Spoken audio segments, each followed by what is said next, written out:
Dok, kalau kayak gitu nilainya atau angkanya harus berapa sih dok yang bisa menyatakan kalau saya kebal terhadap COVID? 10 kah, 20 kah, 30, 100, 200, 400 kah?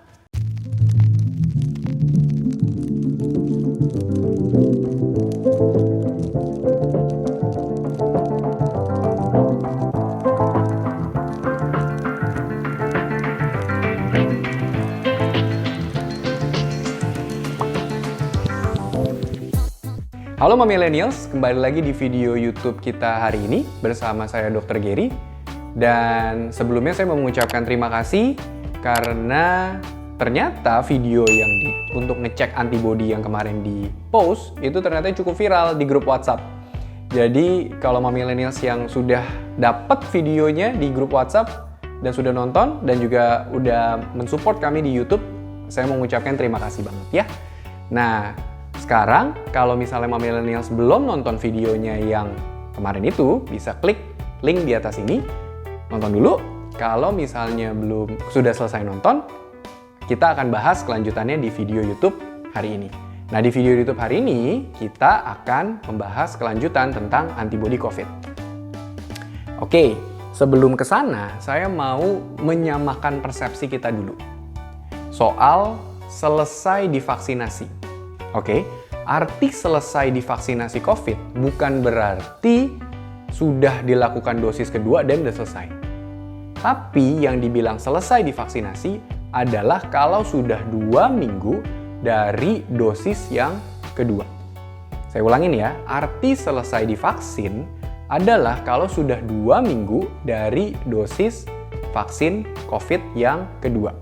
Kenapa? Karena setelah 2 minggu itu, kita baru punya antibody yang bisa memproteksi kita.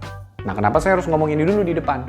Karena ternyata banyak banget selama ini yang saya lihat, mungkin teman-teman saya juga, baru selesai divaksin COVID yang pertama, udah jalan-jalan, udah ke mall, udah makan di mall, udah lebih berasa bisa melonggarkan, bisa lebih cuek terhadap COVID-nya. Ada juga yang sudah baru hari ini selesai vaksin COVID yang kedua, lalu langsung posting, wah udah selesai nih dosis yang kedua. Tapi tentunya itu semua masih salah kaprah. Harus 2 minggu dari yang kedua, baru dinyatakan selesai vaksin COVID. Di video yang sebelumnya, saya ada ngomong kalau ada orang-orang yang walaupun sudah divaksin COVID, ternyata nilai antibodinya 0. Nah, otomatis dong kita akan jadi berpikir, apakah betul kalau kayak gitu antibodi saya nggak terbentuk dong? Wah, kalau kayak gitu saya masih bisa kena COVID lagi dong. Wah, kalau kayak gitu saya mesti divaksin ulang dong. Well, berita baiknya adalah kalau antibodi kita itu 0, bukan berarti kita tidak punya kekebalan untuk COVID. Lah, kok kayak gitu? Ya, ternyata pemeriksaan lab yang ada saat ini itu bukan satu-satunya cara untuk kita bisa menentukan antibodi COVID kita nilainya berapa. Karena yang bisa benar-benar menentukan itu adalah ada di level penelitian pada saat vaksin itu dibuat. Di fase-fase yang sudah dijalani oleh vaksin sebelum itu disuntikan ke kita. Itu menggunakan metode yang lebih canggih dengan menggunakan metode yang lebih akurat. Sehingga untuk menentukan kekebalan kita terhadap COVID itu tidak hanya berdasarkan pemeriksaan lab yang bisa dilakukan sekarang ini. Nah, lalu ada Millennials yang bertanya di kolom section di video yang kemarin, dok, antibodi saya nilainya 10,01. Ada juga yang bilang, dok, antibodi saya nilainya 249,4. Ini artinya apa ya, dok? Kok bisa ya seperti ini? Well, jawabannya adalah itu bergantung dari kecepatan respons antibodi kita terhadap vaksin tersebut. Ada yang responnya lambat, lebih lambat, sehingga yang terbentuk naiknya baru 10. Lalu, ada juga yang responnya ternyata lebih cepat, sehingga baru 2 kali vaksin, lalu antibodinya sudah naik jadi 249-an. Tapi yang terpenting adalah timing atau waktu kapan diperiksanya. Yaitu minimal harus 2 minggu dari vaksin yang kedua. Nah, lalu ada juga yang bertanya, "Dok, kalau kayak gitu nilainya atau angkanya harus berapa sih, Dok, yang bisa menyatakan kalau saya kebal terhadap COVID? 10 kah, 20 kah, 30, 100, 200, 400 kah?"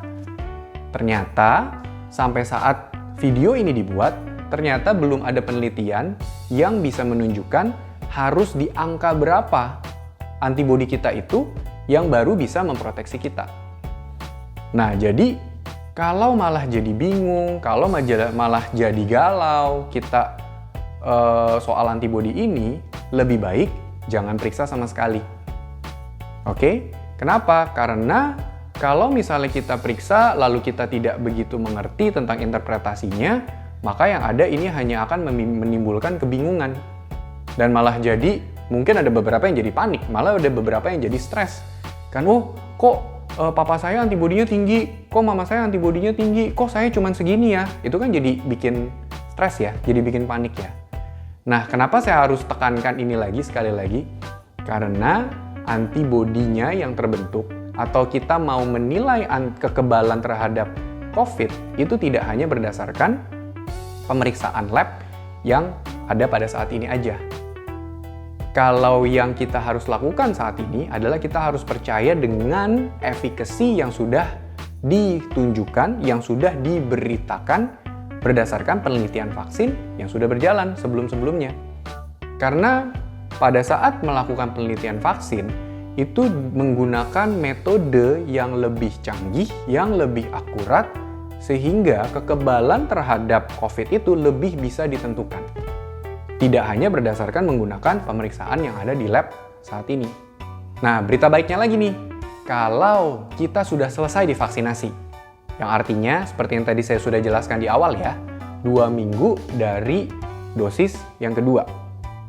Berita baiknya adalah yang pertama, kalau kita sudah selesai divaksin, kemungkinan kita kena COVID yang berat atau bahkan kita meninggal dari COVID, itu kemungkinannya sudah berkurang jauh banget. Yang kedua, apakah masih bisa tetap kena kalau misalnya kita sudah divaksin, sudah punya kekebalannya? Yes, tetap masih bisa. Nah, cuman kalau sudah selesai divaksin, kemungkinan kita kena COVID jadi lebih kecil. Dan kalau sampai kena, kita jadi kena COVID yang hanya yang ringan saja. Dan kemungkinan kita bisa menularkan ke orang-orang yang terdekat kita pun juga jauh lebih kecil. Nah, sekarang kalau misalnya kayak gitu, dokter saranin nggak kalau misalnya sudah selesai divaksin, sudah 2 minggu dari vaksin yang kedua, lalu perlu nggak saya untuk periksa antibodinya? CDC di Amerika Serikat pada saat di video ini dibuat, masih belum menyarankan untuk melakukan pemeriksaan COVID setelah vaksinasi.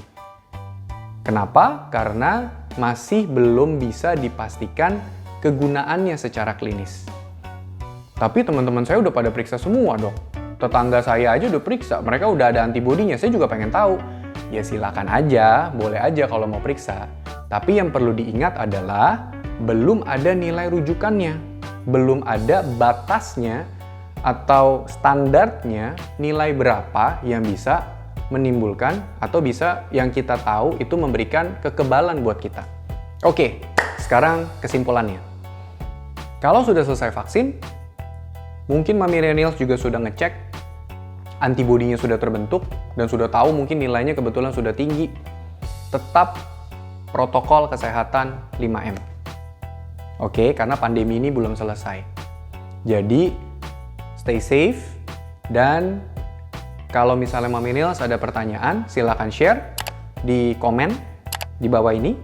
Dan subscribe kalau belum, supaya kita makin semangat untuk memberikan edukasi video-video yang seperti ini.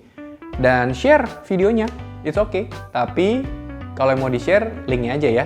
Jangan di-download lalu dikirim-kirim di grup WhatsApp. Kalau mau dikirim di grup WhatsApp, linknya aja YouTube. Jadi bisa langsung nonton di YouTube-nya. Oke, jangan lupa like. See you!